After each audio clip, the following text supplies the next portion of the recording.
Halo semuanya, bertemu dalam Belajar Biar Pintar. Kita melanjutkan bab 3, membahas mengenai gerak lurus. Kita sekarang membahas mengenai bagian ketiga atau step ketiga, yaitu gerak lurus berubah beraturan atau GLBB. GLBB didefinisikan sebagai gerak suatu benda pada lintasan garis lurus dengan percepatan konstan. Ada dua hal penting di sini. Yang pertama adalah lintasannya berupa garis lurus, dan yang kedua percepatannya konstan. Ingat ya, yang konstan adalah percepatannya. Kalau percepatannya konstan, kecepatannya yang berubah. Rumus-rumus pada GLBB. Yang pertama adalah VT sama dengan V0 plus AT. Yang kedua adalah VT kuadrat sama dengan V0 kuadrat plus 2AS. Yang ketiga, S sama dengan S0 plus V0T plus setengah AT kuadrat. Di sini S0 jika tidak diketahui nilainya, maka diasumsikan S0 atau kedudukan awal ini bernilai sama dengan 0.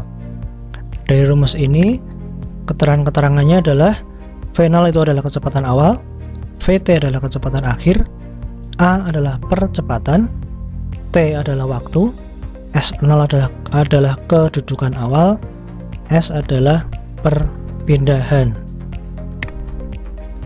Grafik yang ada di dalam GLBB, yang pertama, yang paling dasar sekali, grafik A terhadap T. Di sini A ada di sumbu Y, percepatan, kemudian waktu atau T-nya ada di sumbu X. Kalau kita lihat di sini, waktu terus berjalan, waktu terus bertambah, tetapi nilai A selalu konstan. Sesuai dengan pernyataan tadi, yaitu nilai percepatan selalu konstan. Yang kedua, grafik V terhadap T. Grafik kecepatan di sumbu Y terhadap waktu di sumbu X. Kalau grafiknya seperti ini,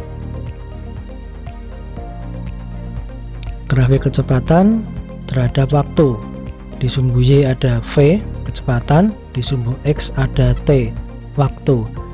Kalau grafiknya seperti ini, V0 nya sama dengan 0 karena dia berawal dari posisi 0,0.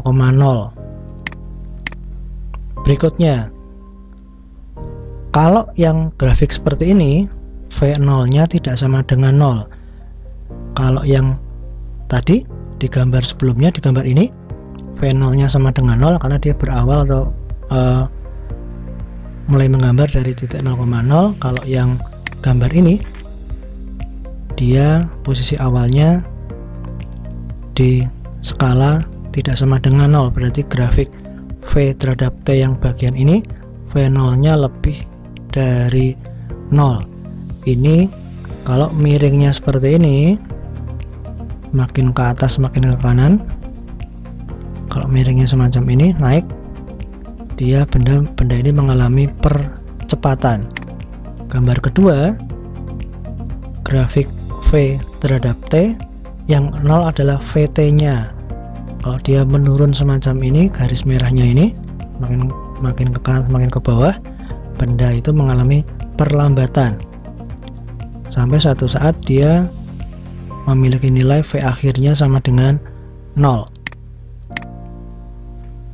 Berikutnya kita belajar grafik S terhadap T. Di sini grafiknya merupakan grafik parabola karena S merupakan fungsi kuadrat terhadap fungsi waktu. Karena S merupakan fungsi waktu, ada T kuadratnya di situ.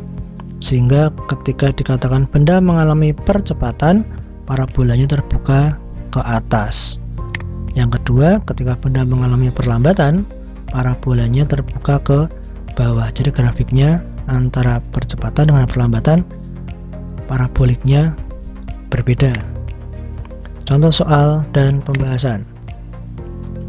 Perhatikan grafik berikut.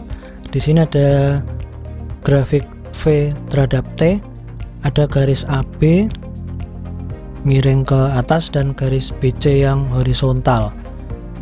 Jelaskan secara lengkap setiap bagian grafik di samping. Jadi nanti kita diminta garis AB ini secara detail, garis BC secara detail, penjelasannya bagaimana.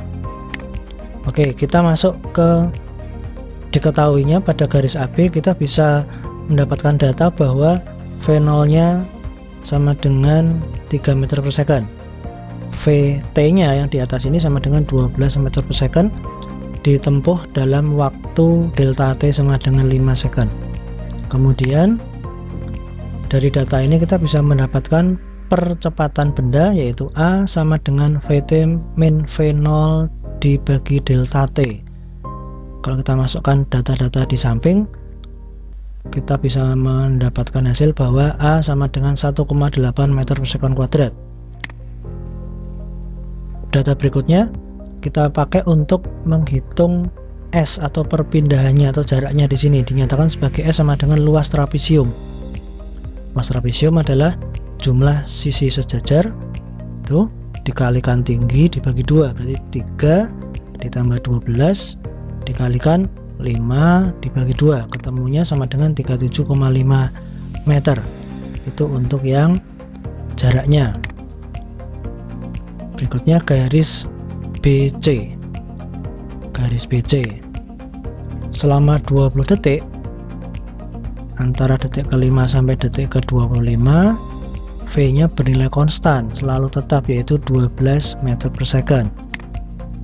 Karena V nya konstan, maka percepatannya sama dengan 0. Jarak yang sudah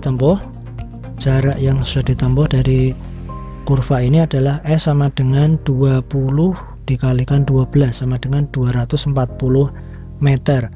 Berarti kita bisa simpulkan bahwa garis AB tadi mewakili gerak GLBB, garis BC ini mewakili gerak GLB karena kecepatannya konstan dan percepatannya sama dengan 0. Ya, demikian pembahasan mengenai konsep GLBB dan contoh soalnya. Step 3 selesai, kita masuk ke step 4 mengenai gerak vertikal. Terima kasih atas perhatian kalian, selamat belajar.